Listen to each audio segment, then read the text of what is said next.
if deep down when someone says marketing, you feel like, oh, I don't want to do that, it's a dirty word, you're doing it wrong. Marketing should always feel really good. The way you market, the tools you use, the mediums, whether it's social media, video, podcasts like this, if you're focused on talking to your target market, you should light up. It should be fun. You should be super excited to post on social. You should be excited to run ads and proud of what you're selling. A lot of times when I'm talking to those SMBs, those smaller companies, they cringe at marketing because some consultant told them they have to go do this thing. Welcome to Clicks and Bricks Podcast. We talk about the entrepreneur mindset. If you get one shot at this, what kind of shot are you going to take? If we forget who we are, they're going to forget who you are. And you've got an adversity story that's out of this world. Everything from that Main Street brick and mortar to that billion-dollar manufacturer. We have Michelle from Foundations First Marketing today, and she takes a different approach to her marketing consulting firm. How are you doing today, Michelle? I'm great. How are you? I am fantastic. Thank you for joining us. We know you're busy. Before we get started, can you tell the audience a little bit about who you are, where you're from, and kind of how you got started in this marketing business? Sure. I am based in Seattle and my business partner's down in San Diego, so we dominate the West Coast. And yeah, I have been wired since I was a toddler on having businesses. My dolls did not play like other kids' dolls. Mine had little briefcases and they would have little board meetings. My parents probably thought I was nuts. But as you grow up, you're told, go to college, do the whole master's thing. I worked full time, got my master's degree, went to corporate. I had a boss say, you got to go into tech, go to corporate. I did all of that and I was miserable. If I'm very honest, I'm unemployable. I am not wired to exist like that. I hate water cooler talk. I've always said that I'm a bad employee. Yeah. I'm a hard worker, but I talk back. I'd like to do things my own way. So yeah, I don't make a great employee. Yeah, I'm with you on that one. So you finished your master's degree. So you're mid-20s in corporate America. I'm assuming mid-20s, right? Master's degree is no joke. It's 4 years and 4 years and then plus minimum two. It took me about 2.5 years ish. I was working full time doing it was the first time, that was way back in the day. I feel old. It was like one of the early online master's degree programs. Okay. Yeah. That was So early 20s, 2000s, yeah. right in there, somewhere in there. Fantastic. So now you're leaving there and you're going to start. Is Foundations First your first startup? Or did you have multiples before then? It started as something else. It started as a very, very traditional digital marketing agency. If I'm completely honest with you, I got bored with the full-time job.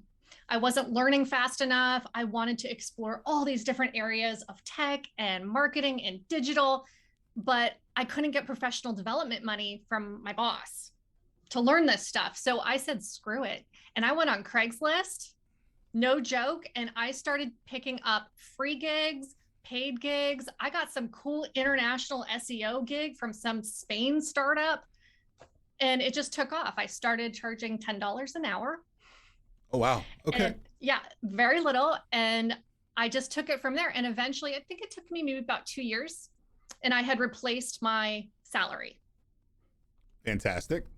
Yep. So then I could quit and do it full time. And then, of course, the rose-colored glasses came off and I hated running an agency.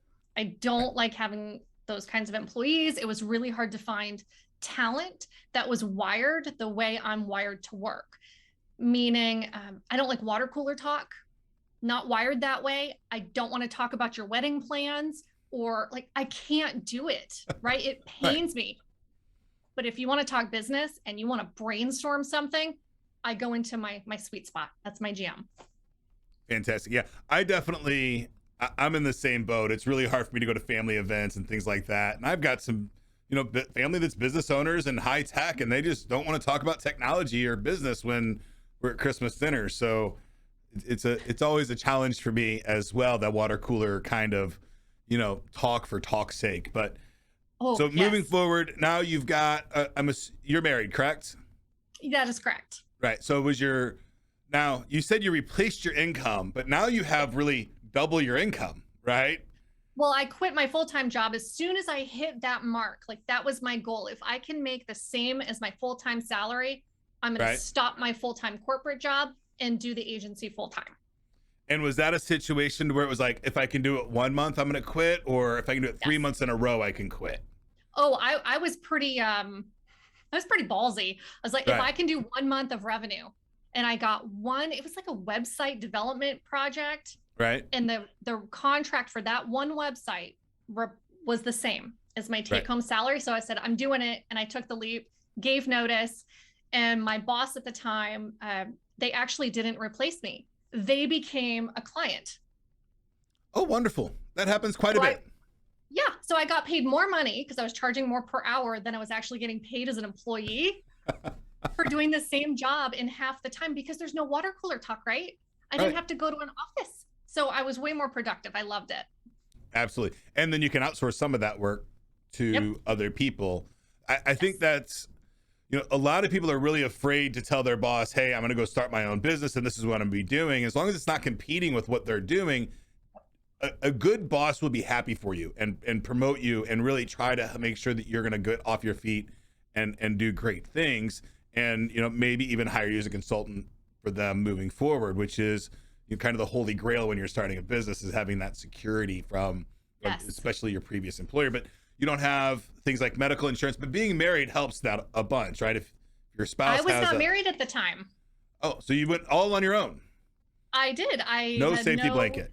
No safety blanket, no prospect of being married. Hadn't even met my husband. I was all on my own in my tiny little apartment, and I just did not care. I don't know. I woke up one morning and said, I'm done. I'm not doing this rat race thing anymore. Congratulations, and good for you for doing that. Thank you. So what year did you was Foundations first started? It really started, I guess 10 years ago. I just had my 10-year anniversary last September. Oh, that is fantastic. Yeah. And is that 10 years from the day that you quit or the day that you started Foundation first? The day I started it. Okay. When I filed my first LLC. Now I'm an S Corp, but LLC to start with. Yep. Right. And then you'll have a 12-year when you're actually, the day you quit is that's the big moment, right? As, hey, and I'm 100% on my own, and you've not gone back. No, not at all. To go back. I haven't even thought about going back. Wonderful. All right. So moving forward, now you're doing marketing, but you're doing marketing a little differently, marketing consulting, right? You're not building Facebook ads or TikTok ads or things like that. You kind of gave me some ideas of what you do. Can you attempt to clarify a little bit more about, what does Foundations First do for a business that comes to them? What kind of expectations should a business owner have if they come to you and they're struggling with marketing services? Sure. Let me back up a little bit and explain why the agency shut down. I've worked with well over 120 companies now, all over the world. And when I was doing agency work, building those Facebook ads, building the websites, I started realizing the companies that were doing really well were doing marketing correctly, meaning they had a reason for doing the Facebook ads. They had a reason for overhauling their website. The companies and businesses that didn't do well, and the pandemic really brought this to light, they didn't have a reason. And what I mean by this is they came to me and said, hey, Michelle, we want to pay you to handle all of our social media for us or build us a website. And if I asked, great, Mr. Founder, that's fantastic. I'm happy to do this for you. Why? They didn't have an answer, and it drove me nuts, and it kept me up at night. So that's when I decided, you know what, there is a better way to help these businesses grow or get acquired, whatever their vision and goal is for the company, that's using, marketing properly. It's what is your intent behind it? If you don't have a reason for doing something, it blew my mind that they would spend, upwards of $50,000 a month on stuff they just didn't need. So now I spend most of my time consulting with these companies on, do you really need to be doing social media? Do you really need to be spending $30,000 a month on ads? You're not getting a return on it. You don't know where you're going. So you're just completely scattered. There's no focus, right? And with the pandemic hitting, we saw it again. The businesses who were lean, who were very intentional in where they were putting their money and energy, did really well. They didn't have to downsize their marketing departments. It was fantastic. The companies who were willy-nilly and had, I'm going to call them out, CEOs and founders who had some niece or nephew say, oh my gosh, we got to be on TikTok. We have to be on Instagram. They spent their money on that stuff. And most of my clients are B2Bs, like they don't need to be there. Right. And like not just spending money on ads on those platforms. If you're going to go and do a TikTok deployment, I mean, you need something more than 2 or 3 videos out there, right? You have to have a plan and a consistent plan and how are you going to grow that specific audience and all of those things, right? I tell people all the time, you know, should I have this profile? I'm like, well, if you're going to manage it, yes. But if you're not going to manage it, I would literally just, you know, secure my names and then let them sit and don't put anything on them, because if there's nothing, at least people know that you're not doing anything. But if there's, you know, a couple posts from 6 years ago, it looks pretty bad, right? I mean, I've dealt with a lot of businesses. They hear, they frequently get, are you out of business? That's the question they get, you know, are you out of business? Are you still in business? It's really horrible, right? Because they are, they're just not posting on Facebook anymore. So they don't take that platform down for some reason. And I don't know. I've done a lot of the same stuff. You know, I've exercised some of the platforms and decided this platform's not for me. So I just quit doing it, right? If it's not fun or doesn't have a specific intent. But I find it intriguing that you are still running into companies today in 2022 that are spending money on ad spend. And this is online ad spend, or is this traditional marketing like billboards and stuff? Mostly online. That with no direct intent, with no KPIs and key performance indicators or specific intention on either collecting information or getting a sale. Are you saying that that's still pretty common out there in the world today? Oh, yes. I was working with I think it must have been 30 or 40 million revenue tech company just last year. And they spend $30,000 a month on Google and Bing search and display ads. Right. Working with them, I found out that they had spent thousands of dollars every month geofencing ads around board of directors members' homes, because the board didn't understand how ads work and they thought the ads weren't running because around their office and their home, they never saw them pop up. Because of course, you know, we want to run ads to the target market. The board member is not in that target market, so they shouldn't be seeing the ads. But because they didn't get educated, we had a whole separate campaign just around their homes. Just so they saw their ads. That is correct. So when I talk about waste of marketing budget, that's the kind of like nonsense I'm talking about. Right. So they had to see it with their eyes. They couldn't trust the key performance indicators from the staff. So they were spending thousands of dollars just so that they could see their ads organically. That is correct. We tried slide decks and showing them when anything went nope, they needed to see it in their browser. Now, I have a lot of experience in this world. I've been building websites for, since 1999, earlier than that, 95, 96, right? When I took my first HTML1 class. And when it comes to marketing, there's ways to do marketing that are highly objective, right? I put $10 in, I get a $12 sale. I've got a profit. I can do that all day long as long as I really have $2 whole in profit. If I had to, it still cost me more money. So it cost per acquisition, all that thing. But there's a lot of subjective marketing. It's more branding stuff that you put it out there and you don't really know that you're going to get the return. You know, it's not transactional. And I've found that a company, if I had to explain that to somebody, that they're probably not going to be my client. Do you find that to be wildly true too? So either they get it and they want to outsource it, or they have an idea of what marketing is and you'll just never turn them around. Yeah, we spend a lot of time on education. So especially with founders, if there's a COO in place already, I'm not kidding. It's probably 80% education on this is where you are, this is where you need to be, and why it's so important. And it's that subjective soft stuff. And I make it very visual. So you're a branding person, right? You understand brand messaging inside and out. If I show them their current homepage and then show them what it could be, and I don't change design, it's just the headline, right? Right. They can actually see it. It's like, oh, yes, that speaks to our target market better. I get it now. But it takes me hours to get them there. But once that happens, the amount of money they save is astronomical, right? They're not bothering with TikTok. They're not getting sidetracked. It's amazing. And, I love TikTok. I think it's a phenomenal platform. And if you execute it properly, but you have to go into it knowing that, okay, this is what I want from TikTok. And it can be multiple different things, right? So off the top of my head, it's either to collect information, to sell a product, or to, I think my favorite one is to reinforce an ad from somewhere else, right? So that bandwagoning kind of approach.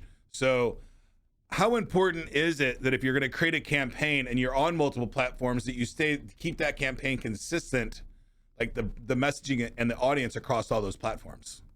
What is the rule lately? It's like target market has to see it 7 times in 7 different ways, or there's some rule around that nowadays. Yeah, so the average purchase is made on the 8th contact. That was the number that I had. Yeah. And when I was in marketing school, in the 90s, then it was like 3, right?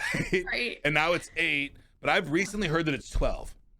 That they've moved that number up, that it's now a buyer has to see your brand 12 different times and 12 different touches before they're going to make their first purchase from you.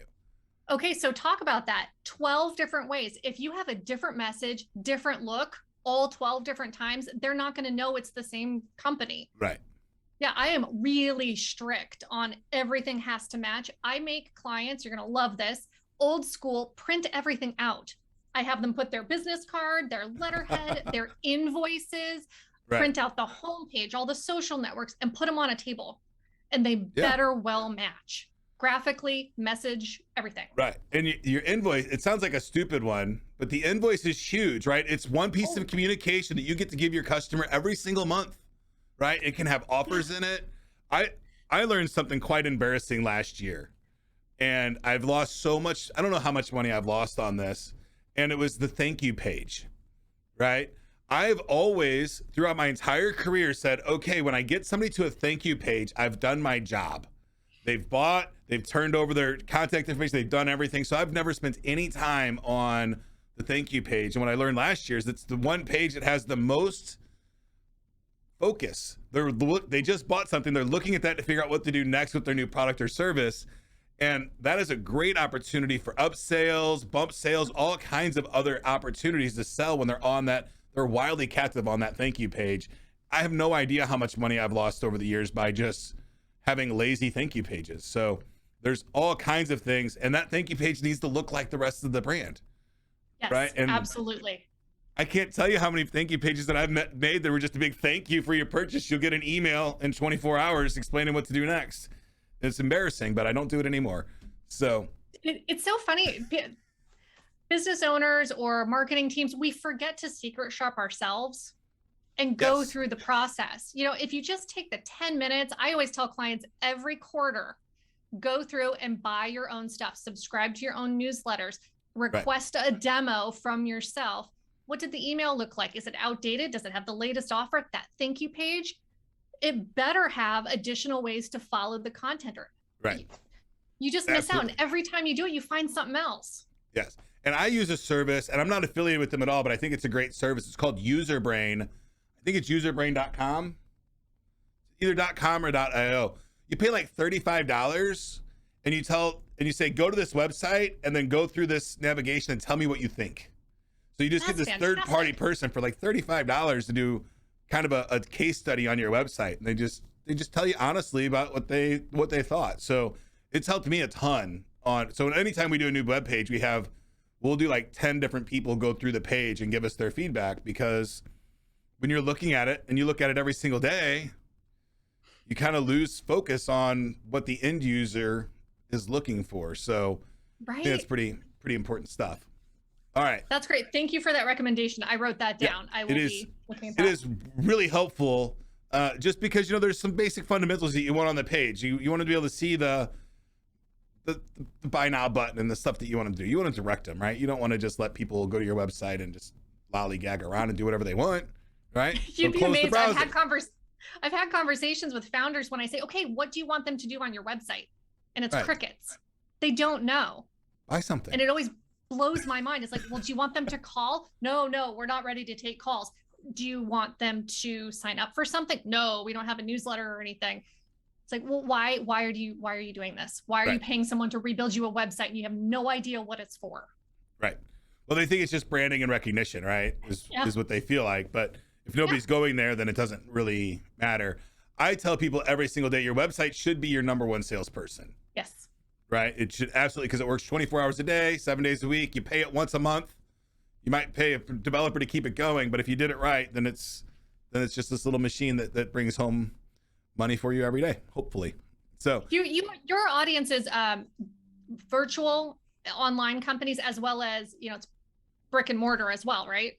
Yeah. So I have a very firm belief in the future. Like, I use the word and a lot, and I like to think about the difference between and or, because I'm an old nerd and I like SQL.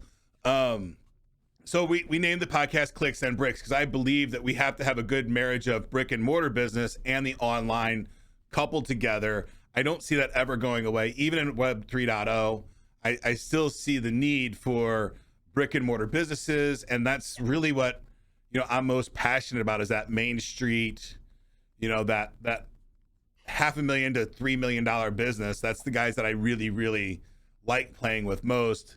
The business that I play with most are the 1 to 30 million, and then I've got a couple clients that are that 100 million and plus. But may I rant a second on the brick and mortar websites? Absolutely. We were talking about, what does a website do, right? For an online company, yes, that is your digital storefront, right? Right. It drives me nuts on that in-person brick and mortar. They don't look at their website that way either. And it boggles my mind how many times I go to someone's website, there's no address, there's no where do I park, there's no phone number, the hours of operation aren't even on there. Drives me crazy. They're not looking at the website as, why is this existing? It's got to be an employee almost, right? That's the way you should look at it. And it's better than an employee because it's always accurate with your schedule. I think that you should have your schedule on there. You should be able to book appointments. You should be able to buy product. You should be able to buy services. You should be able to get consulting, hopefully chat with somebody, at least text message back and forth with somebody. Have all your social media profiles on there. There's a lot of stuff that people need to do. And I spent about 3 years really researching small business websites, and I kind of gave up when I started the podcast. I'm like, okay, I can't do this anymore, because the average business owner, I believe the brick and mortar $500,000 to $3 million business owner, values his website less than he values his business card. And I think it's really, really sad. Ouch. Right? They value that business card more than they value their website. And I'm like, man, it could be doing so much more for you. But I think a lot of fly-by-night marketing companies, a lot of fly-by-night hosting companies have put a bad taste in a lot of people's mouths with these $300 and $500 websites up to the $50,000 website that still doesn't work because they don't ask the right questions, right? So if somebody has a business today and they're brick and mortar or not brick and mortar, and they're struggling with their marketing, and they're in that wheelhouse that, let's say the $1 to $5 million revenue, right? Yeah. What is the one piece of advice that you would give them to really solidify their marketing? You're going to love this one. I firmly believe that if you are doing marketing correctly, it will never feel gross. It will never feel icky. If deep down, when someone says marketing, you feel like, oh, I don't want to do that, it's a dirty word, you're doing it wrong. Marketing should always feel really good. The way you market, the tools you use, the mediums, whether it's social media, video, podcasts like this, if you're focused on talking to your target market, you should light up. It should be fun. You should be super excited to post on social. You should be excited to run ads and proud of what you're selling. A lot of times when I'm talking to those SMBs, those smaller companies, they cringe at marketing because some consultant told them they have to go do this thing. And it makes them sick inside and they don't feel good about it. Quick story, I was talking to a small business just a few weeks back, and she was almost in tears in how frustrated she was having to post on Facebook. It drove her nuts. She didn't like it. She hated LinkedIn even more. And the look of relief on her face when I said, you don't need to do that. Just stop. You're a brilliant speaker. Instead of spending, 2 hours a week getting frustrated and having that energy tank, go get speaking gigs. And she just lit up, and her revenue has practically doubled since. So it doesn't have to feel gross. And if it feels gross, listen to that. There's, many ways to skin a cat. So go do something else that feels good. So did you also give her the advice, though, that she can get that live speech recorded? Yep. That's great content to post on the social media. So now she's posting the things that she likes doing. Yes, exactly. And she just lit up. And it was amazing to watch just the leads come in after that, because she was in her area of brilliance, right? Yeah. We started this podcast because I had to call 100 businesses a day and talk to them about their business and all that stuff, and have this sales intent on every single call. And what I found over all these years is that I love talking to people about their business. I hate trying to sell them something, right? So we just said, hey, let's stop doing that, and let's have all these conversations with people and have a good time, and stop doing the start part that I don't like. And if there ends up being a business opportunity out of it, fantastic. If not, oh well, we're gonna do 20 more tomorrow, right? So and you're so much happier, right? It just makes 100%. Your job so much more fun. Absolutely. So now I get to have great conversations with business owners, right? We might find some solidity moving forward. Who knows? I don't know.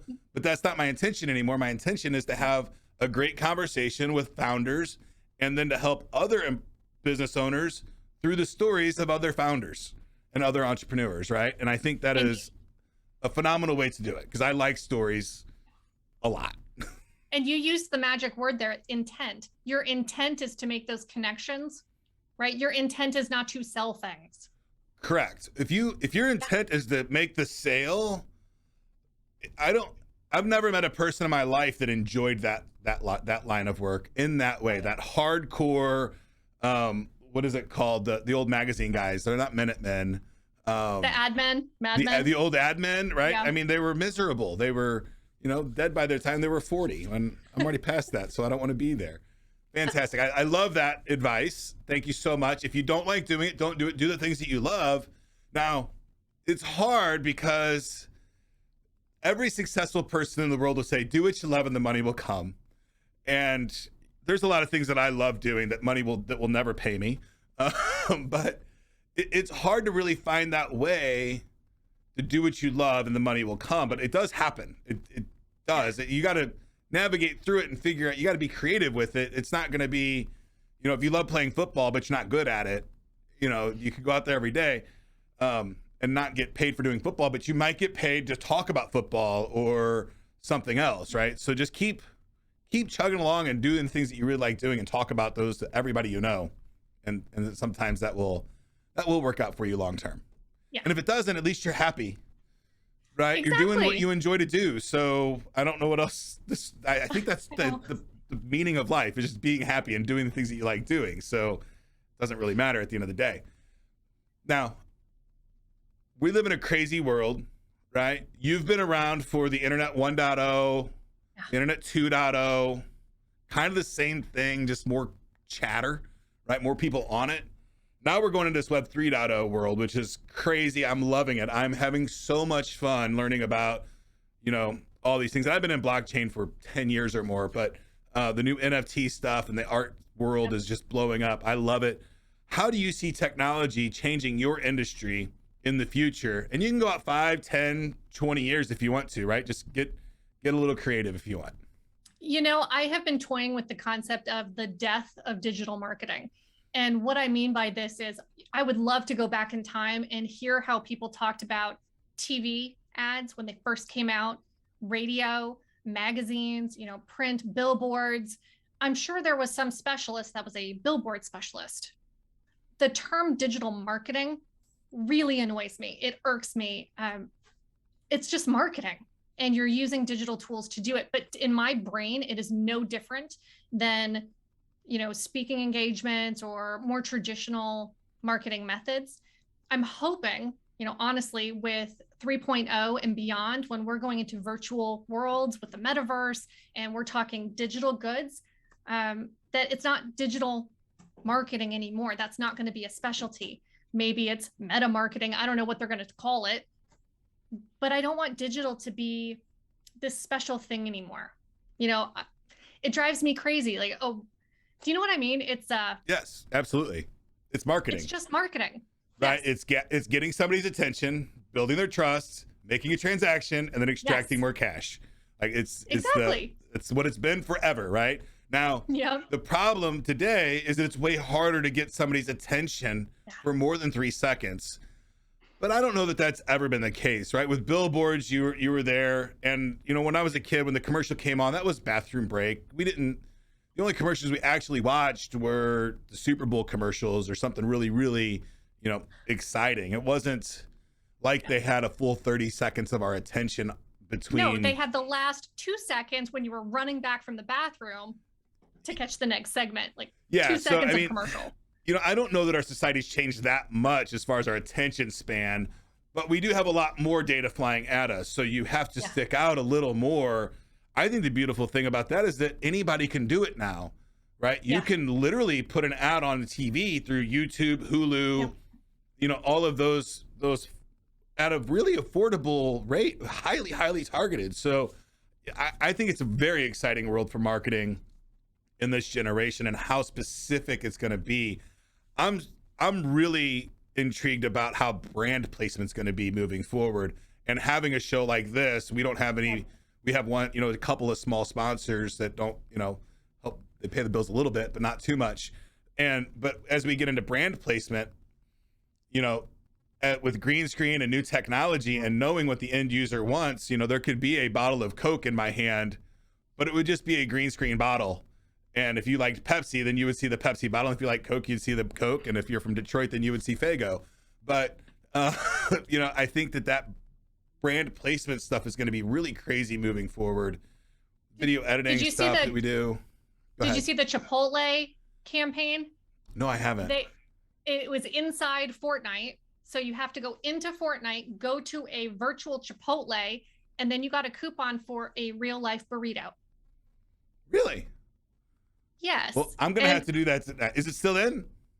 I don't know if it's still there, but you should go look. But I think people are starting to play with those things. You know, how do we bring AR and VR into the world? And I mean, I'm terrified to put on glasses and see everybody's info right above their head at a networking event. It's like, oh, am I going to have to like customize my little virtual icon above my head? Like, oh, I don't know. Absolutely you are. I mean, as that comes, AR, augmented reality, I think wins the game. I think VR is going to be here solid for a good 10 years with Meta and all that stuff until the technology gets to fit in this frame to really do the heads-up display properly. I think it's retina display on a contact long term, but when that technology gets there, it's going to be phenomenal, right? But you're going to have to manage somehow, you know, all of your details that you want to be public for somebody when you walk into a room. But yeah, I can see that you can walk into a meeting and see across the room and say, okay, who are the architects? And then put green lights above. Who didn't turn their assignment in? Yes, absolutely. So I'm super excited about the future of technology. I'm a little nervous about the VR and the full immersion stuff. I don't think it's super healthy for kids. I think it's going to expose a lot of weaknesses. And I hope that, you know, parents are willing to take the time to educate their kids on moderation during this transition. If anybody on here has not played with a really good VR headset, I highly recommend you give it a try. I have several in our house. Right. We're super nerds here.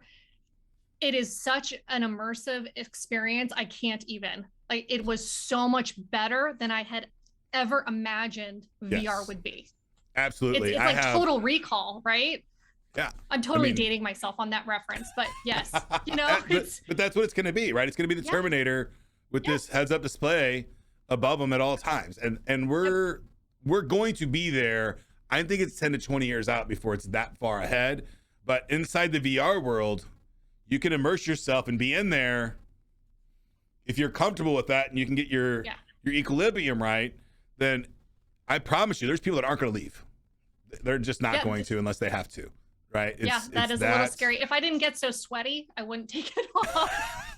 But it gets. We have some guys that, you know, we we've implemented, full heads-up displays inside the Oculus so that they can do their full job. You can get a virtual computer in there and just type on the 2D surfaces. So it's pretty wild stuff. Like, I think it's going to be a good run. Michelle, I appreciate your time. We're running out of it today. Sorry, this was super fun. If somebody wanted to work with you, how would they get in contact with you? Head over to foundationsfirstmarketing.com. Super easy. And do you have any special offers for them? We do free consults. I am a super nerd and I love brainstorming. So if you've got a marketing problem, I've got brainstorming workshops we do for free all the time, and they're an absolute blast. Fantastic. Thank you so much for your time today. I hope that we get to talk again soon. Thank you. That's it for today's show, folks. If you'd like to join my text line community, the number is 314-370-2871. To join that line, all you have to do is send me a text with a question about business or technology, and I'll send you an absolutely free, unbiased answer. Get to work.